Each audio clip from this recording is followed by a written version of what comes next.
হলো আকরামুজ্জামান, আহলে হাদিসের 5 জনের মধ্যে একজন। 5 জনের মধ্যে একজন।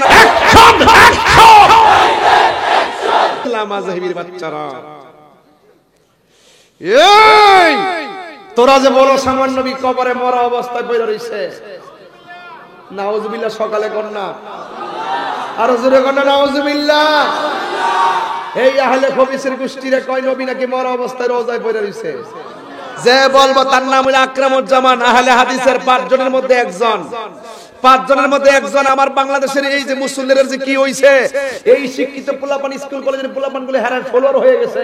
আরে বেটা এর সাথে তো নামাজ রোজা লই আমরা দ্বন্দ্ব না, এরা মন চলে বুকের উপরে বান্ধক আর কম্বল নিচে বান্ধক, আমরা অসুবিধা নাই। পাও ফাট কইরা হারক আর পাও বন্ধ করে হারক, আমরা অসুবিধা নাই।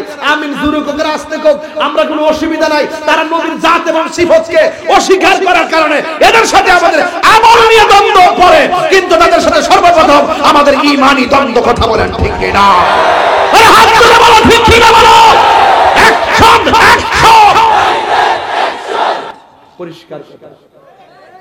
আমি রাগ করি না, আমি রাগ করে কথা দেখেন না, আমি চিল্লাই না, এখন নরম ভাষায় ওয়াজ করতেছি। আমার চিল্লাচিল্লির অভ্যাস নাই, আমি আগের থেকে অনেক পরিবর্তন হয়ে গেছে। আগে মাইক ফালাই দিছি, এখন মাইক টেক ফালাই না। আগে মাইক লিয়ে খার হয়ে গেছি গা, এখন মাইক লিয়ে খার হই না। কারণ খার হয়ে গেলে আবার বইতে সময় লাগে, এই সময় আমার নষ্ট হয়। তার তোর ছিঁড়ে গেলে আবার জোড়া লাগান লাগে, আমার সময় নষ্ট হয়। এই জন্য আমি সময়ের আয় করতেছি।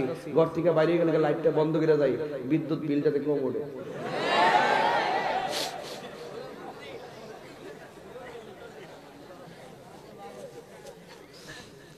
মনে একটু কষ্ট হইতেছে ঠিক না? আমার ওয়াজ কি সত্য? অসুবিধা হইতেছে? অসুবিধা হইতেছে বাবা? হ্যাঁ অসুবিধা হইতেছে।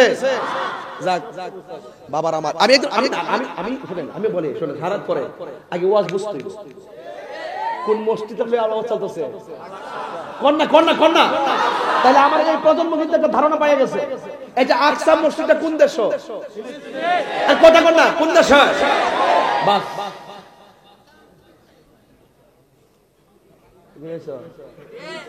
চেয়ারম্যান সাথে কি ভাব ধরছ বা মারহাবা জোরে কোন লাভ ভাবি লাভ না।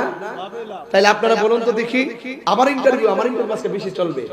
আপনারা বলুন তো মুসলমানদের প্রথম কিবলাটার নাম কি? তাইলে এই দেশ, এই মসজিদে কোন দেশে অবস্থিত? পাথরগুলা কই থেকে তুলছে? কে কারে দিয়ে উড়াইছে? পাথর কি লেখা ছিল? আপনি কি মনে করেন এই প্রজন্ম সত্যিকার ইতিহাসের ধারণা পাচ্ছে? আজকে এই সমস্ত চর্চা স্কুল কলেজ মাদ্রাসা থেকে বন্ধ হয়ে গেছে। এই জন্য সত্যিকার ইতিহাস ওই বাতিল পন্থীরা মুছে ফেলতেছে। কথা বলেন ঠিক না বেঠিক? ওরা মনে করে এমনি বুঝি ইসলাম নাই করছে, ইসলাম আছে দেশে আল্লাহর ওলির মাধ্যমে। এটা এরা বলতে চায় না।